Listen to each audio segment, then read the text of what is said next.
Il y a beaucoup de jeux vidéo auxquels on joue gratuitement, mais force est de constater que souvent on apprend que les développeurs gagnent de l'argent, des fois même jusqu'à ils gagnent des milliards de dollars. Comment est-ce qu'ils font? Quel est leur secret? Comment est-ce qu'ils arrivent à générer des milliards or le jeu est gratuit? Nous allons en parler dans cette vidéo. À bientôt.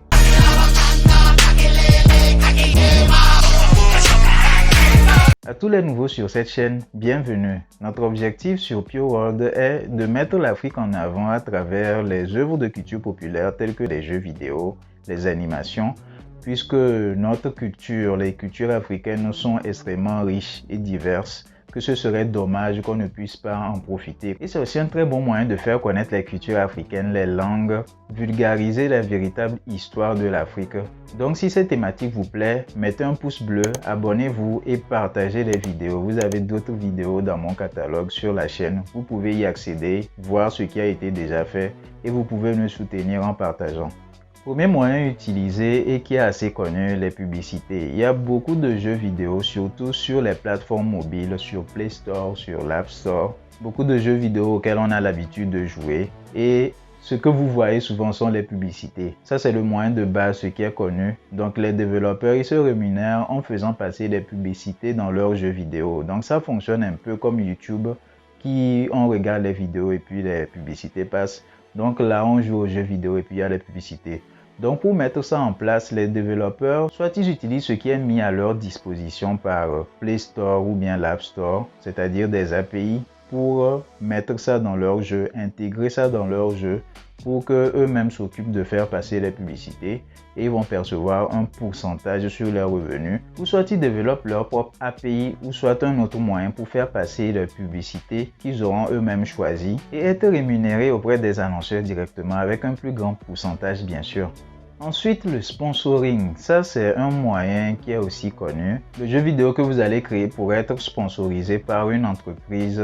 L'entreprise va donc faire passer ses annonces pour faire connaître ses différentes activités ou ses différents produits. Ça peut être de façon subtile, comme par exemple le fait le studio malgache Lomé Studio qui a développé un jeu appelé Gascar, qui est le premier jeu vidéo de Madagascar où il y a des courses de voitures. Ils ont trouvé un moyen où, puisque le jeu se passe sur la route, donc vous conduisez des voitures et tout ça, il y a des panneaux publicitaires et sur ces panneaux publicitaires sont affichées les publicités de Orange. Donc ils ont fait une collaboration avec Orange qui les ont sponsorisés. Ils en parlent notamment de façon plus précise dans l'émission Réussite sur Canal+.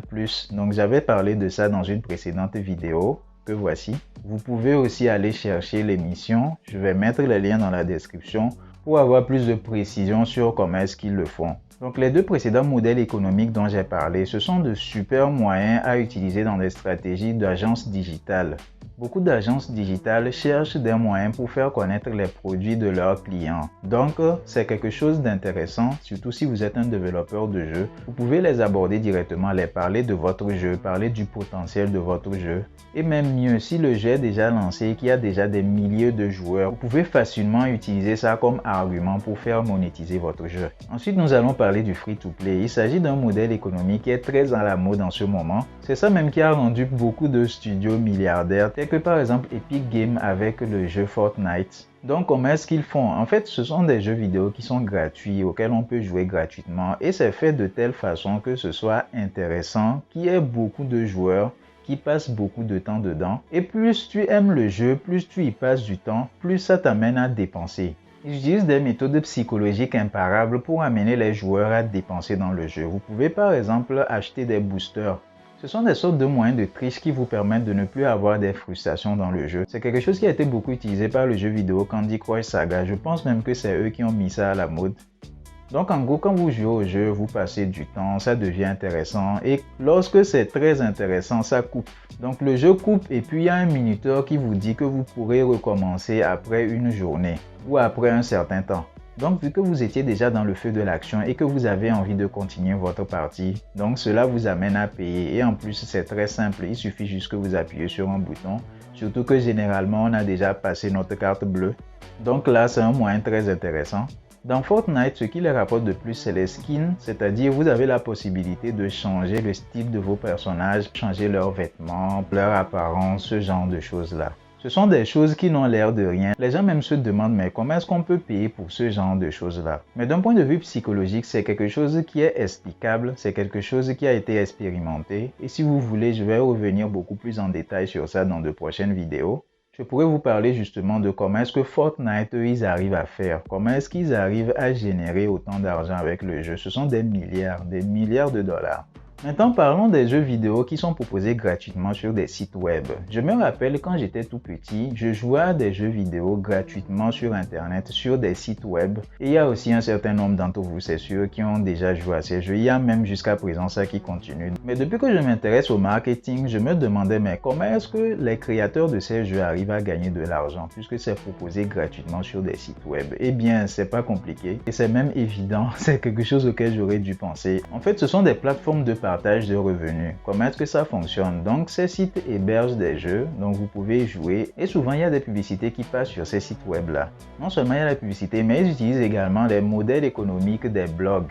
Donc en gros, c'est comme si c'était du blogging qu'ils faisaient et ils utilisent à la place des jeux vidéo qui sont proposés sur la plateforme. Donc ceux qui proposent les jeux sur cette plateforme là, ils font gagner de l'argent à ces plateformes. Et ensuite, ces plateformes partagent leurs revenus avec les développeurs qui y ont mis leurs jeux gratuitement. C'est pour cela que je parlais de plateforme de partage de revenus. Maintenant, un autre modèle économique, le merchandising. Vous pouvez proposer votre jeu vidéo gratuitement sur n'importe quelle plateforme et faire de telle façon que beaucoup de gens y passent du temps dessus. Et plus ils vont y passer du temps, plus ils vont aimer certains personnages ou ils vont aimer certains éléments dans le jeu. Vous pouvez utiliser ces éléments-là ou ces personnages pour faire du merchandising. Vous pouvez faire des t-shirts, des figurines, des livres, plein de produits dérivés comme ça que vous pouvez faire. Et c'est de très bons moyens pour se rémunérer. Au-delà du merchandising, vous pouvez utiliser un autre moyen qui est céder les droits du jeu. Vous pouvez vendre votre jeu. Plus un jeu a du succès, plus il y a d'utilisateurs et plus ça peut intéresser certaines sociétés qui peuvent vous proposer de racheter ce jeu-là. Et eux, ils sauront comment est-ce qu'ils vont faire pour gagner de l'argent avec. Ou soit ils vont l'utiliser dans leur stratégie de communication. Comme vous l'avez vu, les développeurs de jeux vidéo, même quand ils proposent des jeux vidéo gratuits, ils trouvent toujours des moyens pour pouvoir se rémunérer. Et généralement, tous ces modèles économiques ont quelque chose en commun, c'est basé sur le nombre de joueurs. Donc si vous avez un jeu vidéo gratuit qui est joué par des millions de personnes ou juste des centaines de milliers ou des milliers de personnes, avec des jeux comme ça, il y a toujours moyen de gagner de l'argent, il y a toujours moyen de se faire des revenus. Donc les développeurs de jeux vidéo qui sont talentueux, je sais que vous êtes nombreux, il y en a beaucoup, en particulier en Afrique. Vous qui avez déjà développé des jeux vidéo ou êtes sur le point de le faire, c'est quelque chose que vous devez considérer. Ne laissez pas dormir vos jeux vidéo dans vos chambres ou ne laissez pas ça juste être joué par juste des amis ou votre famille. Faites connaître votre jeu, faites la pub, faites de telle façon que beaucoup de gens puissent jouer à ce jeu et avec des moyens ingénieux comme ceux que j'ai cités par exemple, il y a toujours moyen de gagner sa vie avec. Dans la description de cette vidéo, j'ai mis à votre disposition un lien pour accéder à la liste des jeux vidéo africains qui sont créés. Vous pouvez y accéder gratuitement pour la plupart. En bonus, vous allez recevoir également ma bande dessinée du nom de Guinaou, le roi des Guinées, où j'ai adapté un petit conte africain. N'oubliez surtout pas de mettre un pouce bleu à cette vidéo, de la partager au maximum de personnes qui pourraient potentiellement être intéressées et ciao ciao!